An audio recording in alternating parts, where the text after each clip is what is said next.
So this video is going to show you how to make a homemade mask from fabric. If you don't have any way to sew, that's okay. This will also walk you through other options. This is the style of mask that some hospitals around the country are allowing nurses and doctors to use that have been made for them, but not all hospitals are allowing that, and not all styles of mask are allowed. So be careful of ones you may see available on social media or for sale locally. This is the style, though, that we're being told might be a good idea to wear in public for ourselves and for our own protection if we have to go somewhere. The important thing about this mask and the ones that some hospitals are allowing are these pleats. And we're going to talk about how to make these. They're really simple. This entire mask, if you were a seasoned sewer, would take you less than 5 minutes. But don't worry, if you're not a crafty person or a sewer, this is still going to work out. So we're going to put this aside and talk about the fabric. It really needs to be any breathable, washable fabric with at least 2 layers.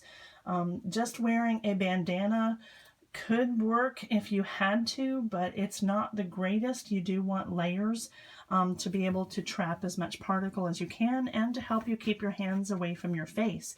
So, for example, you could use an old pillowcase if you have to. It's a good breathable fabric that will not be annoying, will not encourage you to take your mask off because it's difficult to breathe or uncomfortable. So you want a soft, layered fabric that you can wash.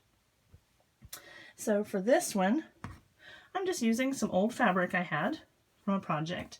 Now, the measurements are important. You're going to need 2 rectangles.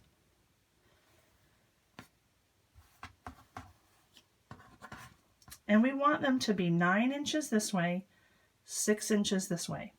And those measurements are important. Those will fit a variety of faces, and you really want it to stretch as close as you can from ear to ear. You may have seen some pictures of people wearing surgical masks that kind of flatten out and puff out the sides. You don't want that. You want it to be close to your ears so that air particles don't come in through the sides.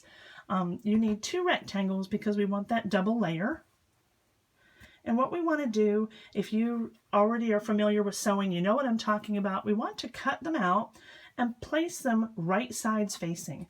That means we want the pretty side touching each other so that we have 2 rectangles that look like this.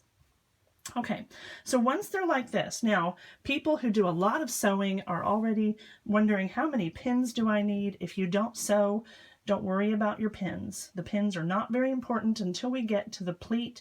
It would be great if you had at least 3 pins, but if you have 6, that would be better. But for what we're doing, we don't need to pin all the way around. Don't worry about that. Now, right away, if you don't have access to a sewing machine, you could use a needle and thread. It would take you a little while to do that. But if you just have some really good, strong tape, you don't even need to worry about this part. You could do them just like this and tape your border. Okay, if you have to use some kind of tape, just know that your tape is not going to be machine washable. So you will be taking your tape off, washing your fabric, and putting it back together every time you need it. But if you're able to sew it, you want to do this with it and get it ready. Now, you're already wondering, how do I keep it on my face? You can make strips of fabric, shoelace, ribbon, anything you wish to tie it, but you want that tie to be very tight so that there's no air coming in through the sides in that direction. The better option is some elastic. So if you have some elastic, here's how you're going to measure your elastic. One of the easiest ways is simply to of course test it on your own face or your family members' faces, but generally if it fits between my thumb and my pinky, it's probably enough. Now, we don't want it too long because then the mask is not effective. It doesn't stick close to the face. If it's too short, it hurts and we don't wear it. We tend to take it off, and we don't want that either. And of course we'll need one for each side. If you don't have any elastic, don't make a trip out. You can use hair elastics or even ones that have not been cut. You could even use office supplies. If you have rubber bands at home, you can even use those. You just, again, need anything that can be washed. Now, the easiest way to put these together, we want to sew them facing each other, but that means we have to leave a way to turn it inside out. So you're going to start your sewing right about here and sew all the way around to that corner. Do not complete it because then you can't turn it right side out. While you're sewing,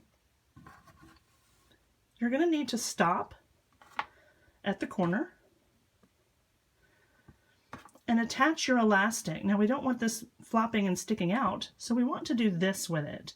While you're sewing, just lift the edge. This will already be sewn, so it's safe to lift it. And you want to leave a little tail sticking right here, just so it doesn't pull off and break. So I will place that and continue sewing here until I get to this corner. And again, once I get to this corner, I want to pull this tail down, make it stick out a little bit, and hold it while I keep sewing there. Do not worry about are they perfectly in the corners. Here and here are fine. We just want to make sure that elastic is inside there. If you can make sure that it's kind of facing the right direction, that will be a lot more comfortable while you're wearing it. So let's get this sewn around. I'll show you how we sewed it, and then we'll move on to the pleats.